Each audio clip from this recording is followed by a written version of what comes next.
There's a sound that haunted American retail for decades. A brief, attention-grabbing alarm followed by an announcement over the PA system. Attention Kmart shoppers, we have a blue light special in aisle 7 for the next 15 minutes only. And every single person in that store would stop what they were doing and rush to aisle 7, because a blue light special meant a deal, a real deal. You didn't even care what it was, you just knew you had to get there before it ended. That blue light wasn't just a sales gimmick, it was a cultural phenomenon. Saturday Night Live parodied it, movies referenced it.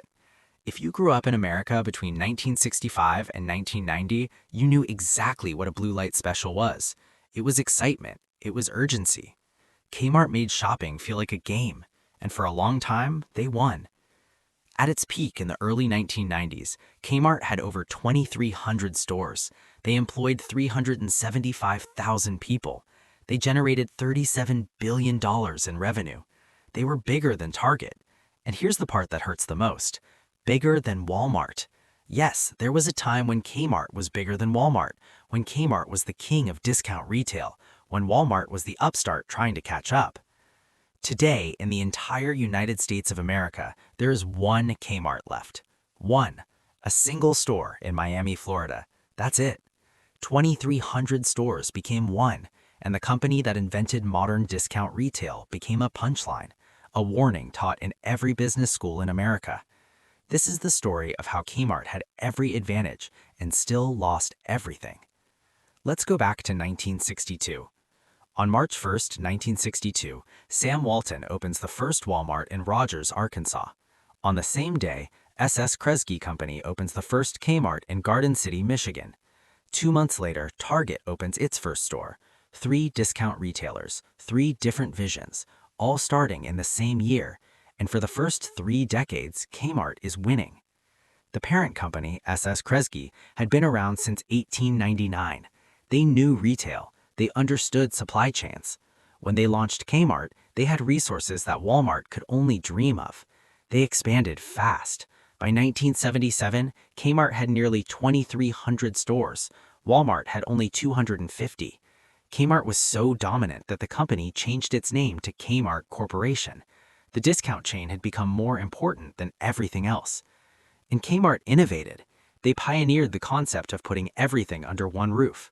Clothes, electronics, toys, groceries, garden supplies, automotive parts, everything. They created the one-stop shop model that every big box retailer uses today. The stores were huge, brightly lit, and cheap. Everything was cheap. That was the promise. You could buy a toaster, jeans, a bike, and dog food all in one trip, and you'd spend less than anywhere else. The blue light specials were genius marketing. Invented in 1965, they created urgency and excitement. You never knew when one would happen. Suddenly, the light would flash in some random aisle, and people would literally run. It was chaos. It was fun. It made shopping an event. People came to Kmart not just because it was cheap, but because it was entertaining. By the 1980s, Kmart was a retail behemoth. They were in every state. Celebrity endorsements rolled in. Jaclyn Smith launched a clothing line at Kmart. Martha Stewart partnered with them. These were big names. Kmart wasn't seen as low class, it was seen as smart shopping. Why pay more when you can get the same thing at Kmart? And then the problems started. Small problems at first, but problems that were warning signs nobody paid attention to. The stores were starting to look old. They hadn't been updated in years. The floors were scuffed, the lighting was harsh, the checkout lines were slow. But Kmart's leadership didn't see this as urgent. They thought customers cared about price, not ambiance. They were wrong. The second problem was inventory management. Kmart's supply chain was a disaster. They couldn't keep popular items in stock. You'd go looking for something specific and they'd be out, or worse, they'd have too much of something nobody wanted. Meanwhile, Walmart was investing billions in technology, computers, data systems, satellites.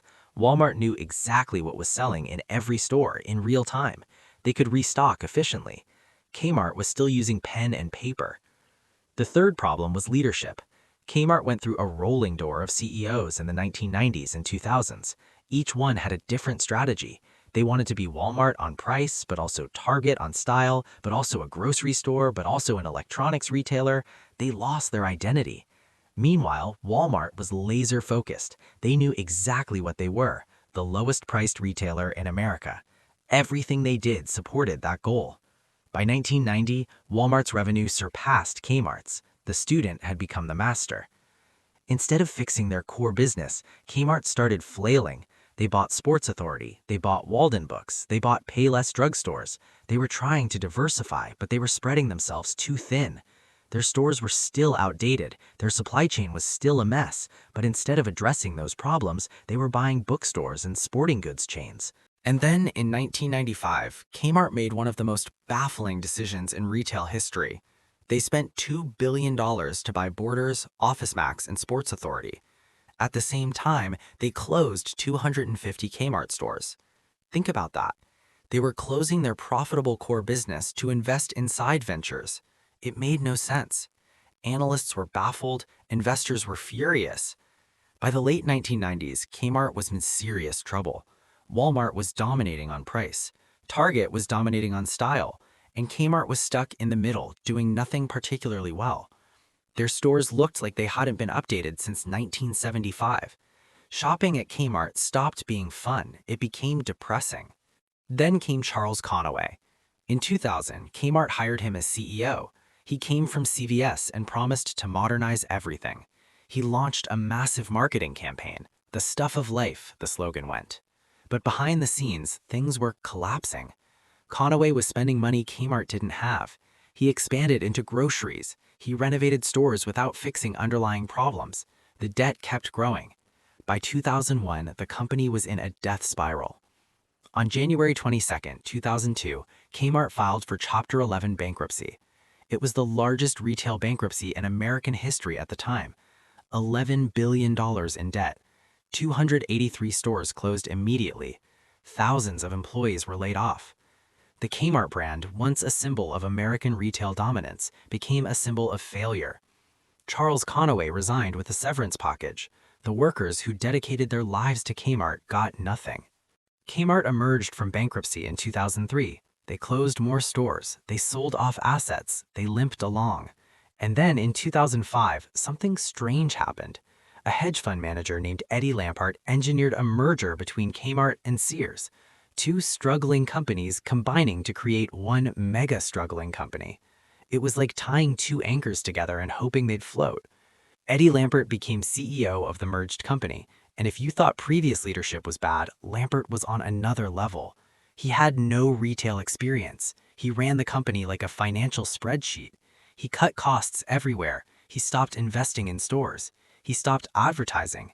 He pitted departments against each other in some bizarre internal competition.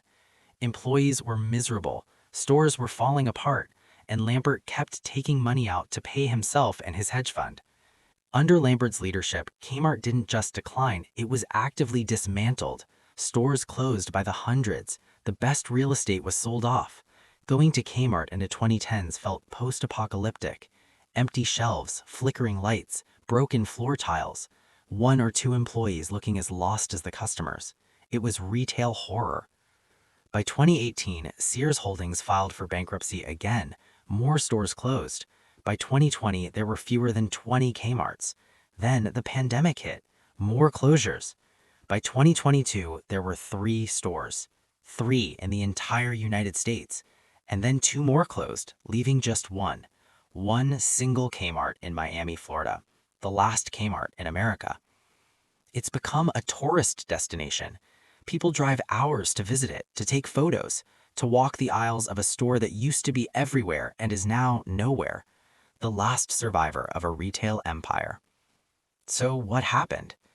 The simple answer, they stopped innovating. They rested on their success. They assumed their lead was permanent. They didn't take Walmart seriously until it was too late. By the time they realized Walmart was a threat, Walmart had already won. Walmart had better technology, better supply chains, better prices, and better execution. Kmart couldn't catch up. But the deeper answer is about arrogance. Leadership thought they knew better than the market. They made acquisitions nobody wanted. They ignored their stores. They mistreated employees. They prioritized short-term profits over long-term sustainability. And when things got bad, they hired leaders who made things worse. Charles Conaway, Eddie Lampert. These men weren't retailers, they were financiers. They didn't care about customers or employees. They cared about extracting value. There's also a larger story about the American middle class. Kmart thrived when working families had disposable income, but as wages stagnated, people had less money. They didn't want decent anymore. They wanted the absolute cheapest, and that was Walmart. Walmart could undercut Kmart because they were ruthless. They paid employees less. They demanded more from suppliers. Kmart couldn't compete with that level of efficiency. Target survived because they went in a different direction. They positioned themselves as upscale discount retail, cheap but chic. They invested in design. They made their stores pleasant. Target understood that price wasn't everything. Experience mattered. Brand mattered. Kmart didn't understand that. Walking into a Kmart in its final years was like walking through a time capsule. Everything felt frozen in 1995. The layout, the signage, the products. It was eerie. You could see what the store used to be, but all that was left was emptiness. Wide aisles with barely any merchandise, clearance signs on everything. It felt less like a store and more like a liquidation sale that never ended. And the employees, the few who remained, you could see it in their eyes. They knew the end was coming. Working at a dying store, serving a dying brand, knowing soon they'd be out of a job. Kmart employees didn't deserve that. They showed up, they did their jobs, but they paid the price anyway. There's a whole generation who have no idea what Kmart was. If you're under 25, you might never have set foot in one. And that's wild, because for decades, Kmart was as ubiquitous as McDonald's. It was part of the fabric of American life, and now it's a footnote. But for those who remember, Kmart will always mean something. It was where your parents bought your school clothes, where you got your first bike, where you wandered the toy aisles dreaming.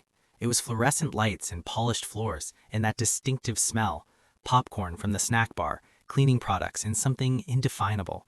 If you've been in a Kmart, you know exactly what I'm talking about. The blue light specials are part of American mythology now. Younger people hear about them and think it sounds made up, a flashing blue light that causes shoppers to stampede, but it was real and it worked. It created excitement. Modern retail doesn't have that. Everything is sterile and predictable. There's no surprise, no spontaneity. The blue light special was chaos and fun and capitalism at its most American. Kmart's failure is also about capitalism's darker side. Eddie Lampert made hundreds of millions while the companies died. He extracted value while employees lost jobs and communities lost stores. He operated legally, but morally it was indefensible. That story plays out constantly in America. Private equity and hedge funds buying companies, loading them with debt, taking money out and leaving a corpse. But let's remember what Kmart was at its best. It was democratic retail, a place where everyone could afford to shop. Rich or poor, urban or rural, Kmart served everyone. There was something beautiful about that. In a divided country, Kmart was a space where everyone was equal. Everyone was just looking for a deal. And Kmart did give people deals, real deals. They made life easier for millions of families. A mom trying to stretch her paycheck could get her kids what they needed without going broke. That mattered. Kmart wasn't perfect, but it was trying to serve ordinary people, and for a long time, it did that well. The last Kmart in Miami is surprisingly normal. Clean, stocked shelves, friendly employees. It doesn't feel like a dying store. It feels like a normal store that just happens to be the last of its kind. Tourists come for selfies, locals come because it's convenient, and everyone feels a little nostalgia, a little sadness, because they know what this represents, the end of something. Will that last store survive? Probably not. Eventually it'll close too. You can't run a national brand with one store. When it closes, Kmart will truly be gone. No more stores, no more signs, just memories. Just stories that older people tell younger people. There used to be this store called Kmart. They had a flashing blue light and people would run to get deals. The rise and fall of Kmart is a tragedy, not where fate is inevitable, but where success breeds arrogance and arrogance breeds failure. Kmart had everything. They invented the game, and they lost because they stopped paying attention. They stopped innovating. They stopped caring. And the moment you stop caring is the moment you start dying. So here's the lesson. Success is fragile. Market dominance is temporary. The biggest company today can be gone tomorrow. Kmart thought they were too big to fail. They thought their lead was insurmountable. They looked at Walmart and saw a small competitor that would never catch up. They were catastrophically wrong. But maybe there's also a lesson about nostalgia, about remembering things as they were, not as they became. Kmart in its prime was special. The blue light specials were real. The excitement was real. For millions of Americans, Kmart was part of their lives, and that matters, even if the company is gone. In a few years, the last Kmart will close. The signs will come down, the building will be repurposed, and Kmart will exist only in memory, in old photographs, in business school case studies about how not to run a company. But for those who remember, who shopped there, who worked there, who grew up with it, Kmart will always be more than a failed business. It'll be a piece of our past, a reminder of what was, and maybe a reminder to appreciate things while they're here, because nothing lasts forever, not even the biggest store in America.